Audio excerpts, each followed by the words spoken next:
Welcome to ca4it's Online Marketing U program, episode 32, entitled The Power of Words. I'm Renata Duma, interview coach. In last week's episode, we talked about the fact that when it comes to interviewing, and life for that matter, you are what you think you are. And the more you think yourself in a positive light, the more likely you are to create a positive reality for yourself and land any job you want, every time. If you're not convinced yet, here's another way of illustrating the power of thoughts.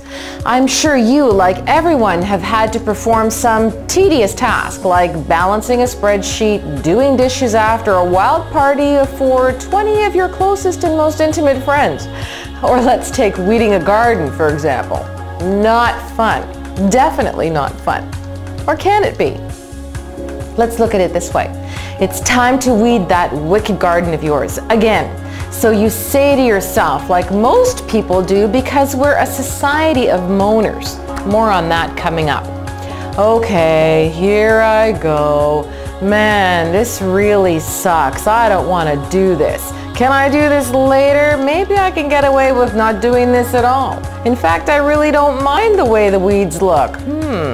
And then you hear your partner calling to you, "How's the garden coming, honey?" And you jump to attention saying to yourself, okay, I'm going. Darn. Now, just for fun, let's imagine it's time to weed that wicked garden of yours again. This time, with your new mindset, you're thinking you're ready for those nasty, snarly weeds. Bring them on. You grab your golden trowel, imagine donning your bright yellow, specially designed Lycra suit, aka the Incredibles, the one with the giant W on the front and a flowing lime green cape. In the background, Eye of the Tiger is playing as you dash out into the garden, brandishing your golden trowel, yelling, "Beware, you pesky varmints, you're no match for the weed man or woman. You're in for it now." A totally different experience, isn't it? Here's the bottom line. If thought is energy, then the words we use to express these thoughts must have energy too. That's really a no-brainer. As I mentioned earlier, we're a society of moaners. Laugh if you may, but here's proof positive. How do 99% of the people you meet or interact with in a day respond when you ask them how they are? Well, what are the most typical responses? These are some of my favorite. "I'm surviving," or "I still have a pulse," or "Not too bad, could be better," or here's my favorite, "I'm still here, aren't I?" Now, I know we're all guilty of this from time to time, but just think, what would happen if whenever you were asked how you are, and no matter how you were feeling, you say, "Just brilliant. Thanks for asking." Wow, sets quite a different tone, doesn't it? You can just feel the difference that saying something so positive makes. It's positively scintillating and infectious. Now imagine if everyone did this. Wouldn't that be brilliant? I'm not denying that there are times when we need to be completely authentic with our emotions and admit that we're scared or anxious about interviews or about anything else. Bottling up or denying your feelings leads to all kinds of strife.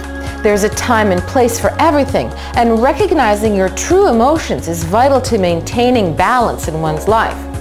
But what I'm talking about here is choosing to be positive and creating that reality for yourself with the words you speak, and about verbalizing your confidence by hearing yourself say, "I'm great, I'm brilliant," and mean it. Why? Because you really are.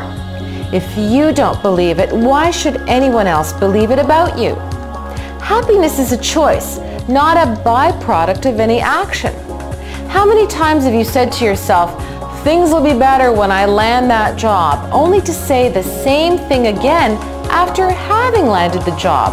And surprise, you're no happier than you were in the first place. And then it begins again, a cycle of doldrums. You keep talking yourself into believing things will be better when, instead of choosing to think that everything is just wonderful and as it should be, and choose to be happy in the moment. I'm not saying things can't be better for everyone, but the fact is, always believing they'll be better someday is going to make things better someday. I repeat, when? Someday. Not now, not here, and certainly not immediately. So to find out how to make things better now, tune into episode 33 of ca4it's online marketing U program entitled The Amazing Power of Now. I'm Renata Duma, interview coach. See you there.